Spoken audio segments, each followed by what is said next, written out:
জাতীয় সংসদ নির্বাচনের আগে দুই একটা নির্বাচন হওয়া অত্যন্ত জরুরি, এটা পরীক্ষামূলক পরীক্ষা করে দেখার জন্য। আমাদের দেশে 53 ইয়ার্স দেখেছি যত ফেরেস্তাকে আপনি প্রার্থী বানান, সে তার বাড়ির কেন্দ্রে যদি সুযোগ পায় ওই কেন্দ্রটা দখল করে।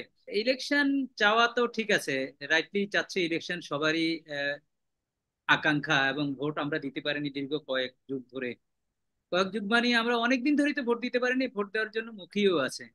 কিন্তু ওই যে দর্শক বললো যে আপনি ডিসিএসপি যারা আছে, যে ওসিরা যারা আছে, যারা 18-র ইলেকশন কন্ডাক্ট করছে, 14-র ইলেকশন কন্ডাক্ট করছে, 24-এর ইলেকশন কন্ডাক্ট করছে, তারা তো সবই আছে, কত পার্সেন্ট তারা নাই?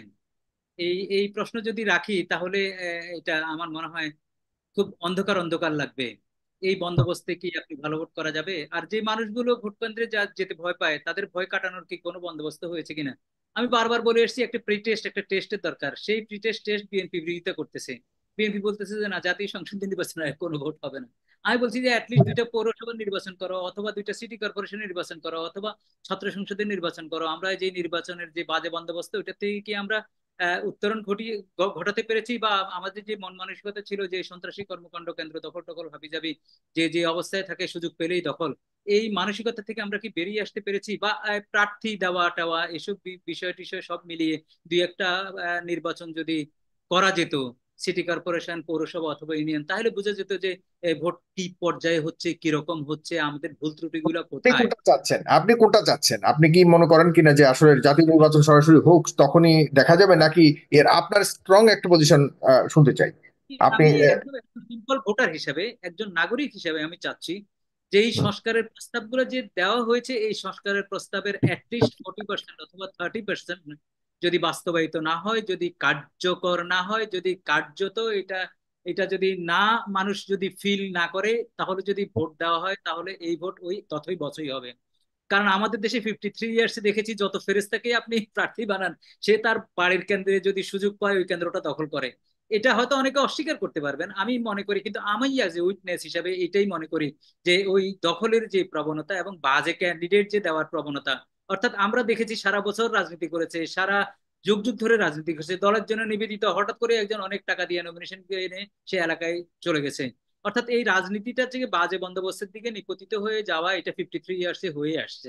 এটাতে অস্বীকার করার কোনো জো নেই। আমরা জানি না এখন এটা থেকে উত্তরণ ঘটবে কিনা। ঘটতে হলে প্রি টেস্টের দরকার, ঘটতে হলে টেস্টের দরকার। আমি তাই বলতেছি জাতীয় সংসদ নির্বাচনের আগে দুই একটা নির্বাচন হওয়া অত্যন্ত জরুরি, এটা পরীক্ষামূলক পরীক্ষা করে দেখার জন্য। আর পাশাপাশি আমি বলি যে রাজনৈতিক দলগুলো 2 বছর অপেক্ষা কেন করতেছে না? কারণ তারা যদি চোখ বন্ধ করে ধরে নেয় যে ফ্যাসিস্ট এখনো আছে, আর তাদের আন্দোলন সংগ্রাম যেটি বলতেছে সেটি নিয়ে তো অনেক কথাবার্তি আছে, যে ওরা আন্দোলন সংগ্রাম করতে গিয়ে অনেক হারিয়েছে, পঙ্গু হয়েছে, গুম হয়েছে, যুগ যুগ ধরে কারাগারে ছিল, কিন্তু রেজাল্ট তো আসেনি ওনাদের আন্দোলনে। ইভেন ওনাদের যে কর্মসূচিগুলো ছিল ওই কর্মসূচিগুলো কিন্তু এমন ভাবে ফ্যাসিস্ট বাজারজাত করেছে যেটা নেগেটিভ অ্যাপ্রোচে চলে গেছে, যার কারণে এই স্বৈরাচার বিরোধী আন্দোলনে নতুন নতুন টার্ম ব্যবহৃত হয়েছে, নতুন নতুন শব্দ ব্যবহৃত হয়েছে, ব্ল্যাকআউটের মতো কথা এসছে, তারপরে আরো যা যা এসছে সব নতুন টার্মে এসছে, কারণ হলো একটাই, অর্থাৎ এগুলো কিন্তু ভাবতে বিএনপি হবে। তো সবচেয়ে বড় দল, বিএনপির সাথে সবচেয়ে বেশি মানুষ রয়েছে, বিএনপির সাথে বেশি মানুষ থাকা মানে তো বিএনপি যা বলে বেশি মানুষ তাই বলে। বেশি মানুষ তো মনে করছে যে নির্বাচন দ্রুত হওয়া উচিত। যেমন কিছুদিন আগে বিএনপির আরেকজন নেত্রীও বলেছেন যে বিএনপি যদি দৌড়ানি দেয় তাহলে দেখা যাবে মাঠে কেউ নেই, কারণ তাদের পক্ষে বেশি মানুষ আছে। সুতরাং এই রাজনৈতিক শক্তির মধ্যে তাদের শক্তি সবচেয়ে বেশি। এখন আহ মানে বিএনপি পাশাপাশি এও মনে করে যে এই ধরনের সংস্কারের কথা বলে বলে আসলে ক্ষমতাকে দীর্ঘায়িত করবার একটা অপচেষ্টা শুধুমাত্র, এছাড়া আর কিছু না। কারণ আমি সংস্কার তো বলি, জনগণ প্রক্রিয়া, সংস্কার তো বিএনপি এসেও করতে পারবে, কেন শুধুমাত্র আমি এই সরকারকে করতে হবে? আমি আমি আপনার ওই শব্দ দিয়ে বলি, বিএনপি যদি মনে করে কাউকে দৌড়াবে, এই যে মেন্টাল সেট আপ এই যে থাকে, এটাই তো আমাদের গণতন্ত্রের জন্য অশুভ, অশনি।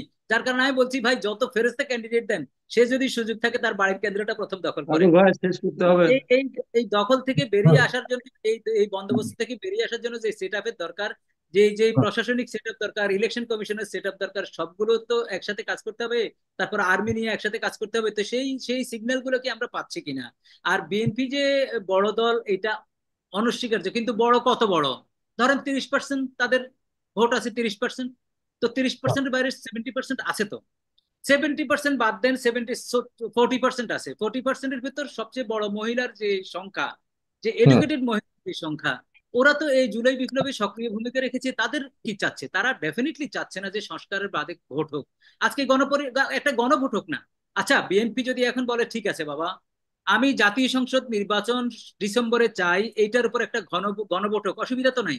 আমি একটা গণভোট করি, একটা টেস্ট করি না, তাহলে বোঝা যাবে যে সাধারণ মানুষ কি চায়। এখন সাধারণ মানুষ যদি বিএনপি বলে যে আমাদের সাথে 17 কোটি আছে, আগে বলতো আওয়ামী লীগ বলতো সারা বাংলাদেশের মানুষ আমাদের সাথে আছে, বিএনপি বলতো সারা বাংলাদেশের মানুষ আমাদের সাথে আছে, দুই যোগ করলে আমাদের 34 কোটি লোক হতো।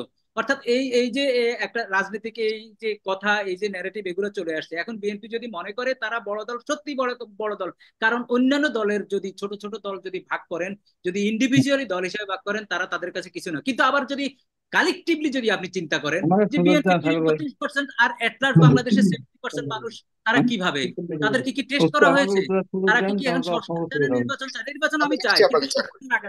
নির্বাচন না, আমি চাই, উনি উনি কথা। তবে জি। তার অর্থ খেলা কি হলো ফুটবল। 3 বছর ধরে আপনি সরকারের কথা বলে আপনি যাচ্ছে তাই করে যাবেন? আজকে আমি একটা কথা বলি, আজকে আমি বারবার বলে আসছি, শেষ করবেন। হুম। যারা উনি বসে তো আছে বলা শুরু করলে তাতে শেষ হবে না ওনার। আমি একটা উদাহরণ দিই। আজকে আমরা অনেক আমাকে বলার উপদেষ্টা, না, সুযোগ না একটু দিলে একটু আমার একটু কিন্তু আমি বেরোয় যেতে হাবিব ভাইয়ের হবে। কাছে যাই, হাবিব ভাইয়ের কাছে যাই, একটু না, হাবিব ভাইয়ের। আমাকে আমি আমি বেরোয় আমি যেতে জি। শেষ হবে। করে দিই, আমি শেষ করে দিই ওনার প্রশ্নের শেষ উত্তর। হবে না, ওনার আমার শেষ কথা হবে হলো, না। আমি ভালো ভোটের বন্দোবস্ত না হওয়া পর্যন্ত অপেক্ষা করব। It okay. Doesn't mean 3 years, it doesn't mean that 3 years. একদম স্পষ্ট। জি। উনি যেটা বলছেন, আপনি খেলবেন ফুটবল, আপনি তার ক্রিকেট খেলতে চান বা ওই যে ভলিবল খেলতে চান, ওই খেলে যদি পরীক্ষা দিতে চান তাহলে কি হবে? ফুটবল খেলতে হলে ফুটবল প্র্যাকটিস করা লাগবে। আপনি হুম। জাতীয় সংসদ নির্বাচন করতে পারবে কি পারবে না, এই জন্য ওই টেস্টের দরকার নেই। যারা জাতীয় সংসদ নির্বাচন একটা ভোট করতে পারবেন না, তারা 3, 4, 5টা ভোট একসাথে জাতীয়, এই যে আপনার ইউনিয়ন কাউন্সিল নির্বাচন বলেন, পৌরসভা নির্বাচন বলেন, হুম। কাউন্সিলর থাকে, মহিলা কাউন্সিলর থাকে, চেয়ারম্যান থাকে, অনেক কিছু থাকে। এখন কথা হলো যে ভোট, আওয়ামী লীগ যখন ক্ষমতা ছিল বা জাতীয় পার্টি যখন ক্ষমতা ছিল, প্রশাসন তো সব একদম চৌকস প্রশাসন ছিল। ভোট হয়েছে, 86-এ ভোট হয়েছে, 88-এ ভোট হয়েছে। আবার এই প্রশাসনই 91, 96, 2001 এমনকি 2008 সালেও তারা ভালো ভোট করেছিল। যদিও 2008 বিতর্ক আছে, মইনু ফখরুদ্দিনের সরকার তখন কিছু ভোট, নৌকা 10% ভোট সিলমে রেখেছিল বলে ওটার পার্সেন্ট বেশি হয়েছে, আওয়ামী লীগ অনেক বেশি আসন পেয়েছিল। তো আপনি কি করবেন? তখন তো দলীয় সরকারের অধীনে নির্বাচন হলে ফেরেস্তা আসলে হবে না। ঠিক, 91, 92, 91, 96, 2001, 2008 সালে ভোট হলে মানুষ ভোট দিতে পারলো কেন? কোন প্রার্থী আহত হয়েছে? কোন প্রার্থীর পোস্টার ছিঁড়েছে? কোন প্রার্থী ব্যানার ছিঁড়েছে? অফিস পুড়ে যাচ্ছে? পুড়ে নাই তো, কারণ দলীয় সরকার ছিল না। এখন তো দলীয় সরকার নেই, এখন তো কোনো দল ক্ষমতায় নেই। অথবা এখন ওই আর্মিও লাগবে না, পুলিশও লাগবে না, আনসার দাঁড়িয়ে থাকবে, মানুষ ভোট দিতে হবে সেন্টারে, এবং যাদের ভোট সে দিতে পারবে। এখানে নতুন পরীক্ষার কোনো দরকার নেই।